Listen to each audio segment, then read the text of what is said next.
Day that the Lord has given us the chance to, enjoy His love and celebrate His goodness. So I want to talk about emotional health. First of all, before even we start talking about it, let me read for you the book of Psalms 147:3. It says that He heals the brokenhearted and binds up their wounds. So God is talking about, still, this is part of emotional. Because emotional health is something that deals with our hearts and our mind. And if you read the book of 2 Corinthians, chapter 12, verse 9, let me read and we see what it says. It says, sorry, 1 minute. But his answer was, my grace is all you need, for my power is greatest when you are weak. I am most happy then to be proud of my weaknesses in order to feel the protection of Christ's power over me. So at the end of the day, this, all of us fear to be vulnerable. We fear to look weak before people. Why? Because humanly speaking, when you become vulnerable to someone, it's like you are opening up a hole, a loophole for them to hurt you or something like that. But then again, we have God, and Paul was talking about Christ's power. The power of Christ in our weaknesses, in those weak points of ours, it is the one that pushes us. And that is why emotional health is a very important part of our lives, because it is something that deals with our hearts and our minds. And the Bible says that from the heart flows the issues of life. So if you have this emotional baggage with you and you don't sort it out, you don't seek help, you don't heal from it, usually you will have failed relationships. You have so many things that just don't work out. You may be successful, maybe business-wise or financially, but it's even going to be hard for you to relate with God, because God requires you to relate with Him at a deeper level. Now, at a deeper level, it's going to require even your emotions. Yes, God requires even those emotions of yours when you are going to relate with Him at a deeper and personal level. So, at the end of the day, what we come back to is that we need to work on our emotions.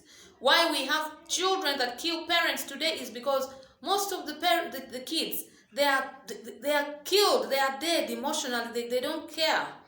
And you find the parents, they are so emotionally down that they can't support the children.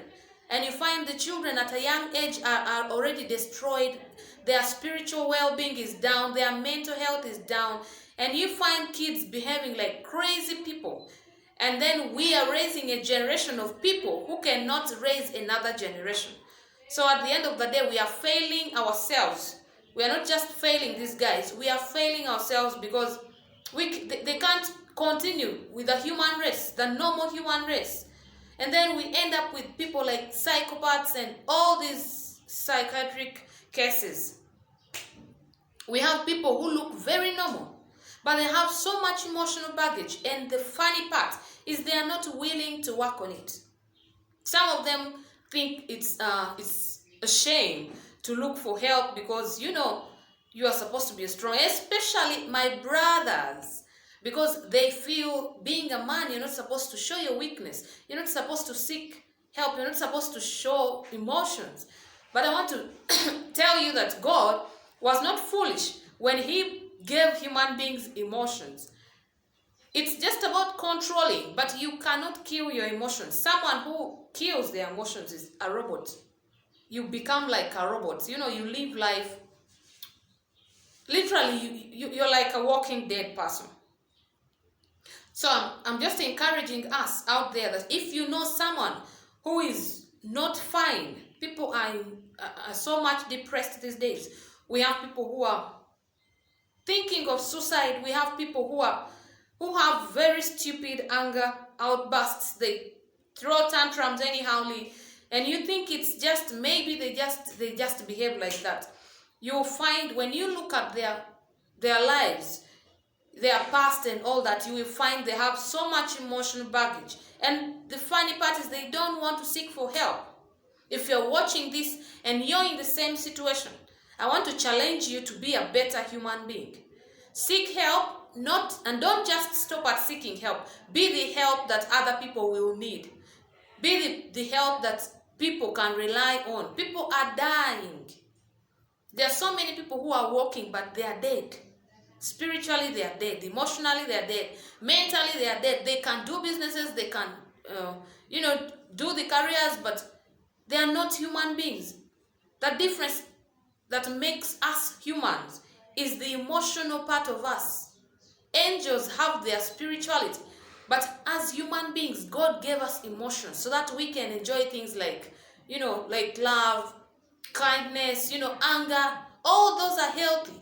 But of course, they are all healthy in a certain amount. Too much of everything becomes bad.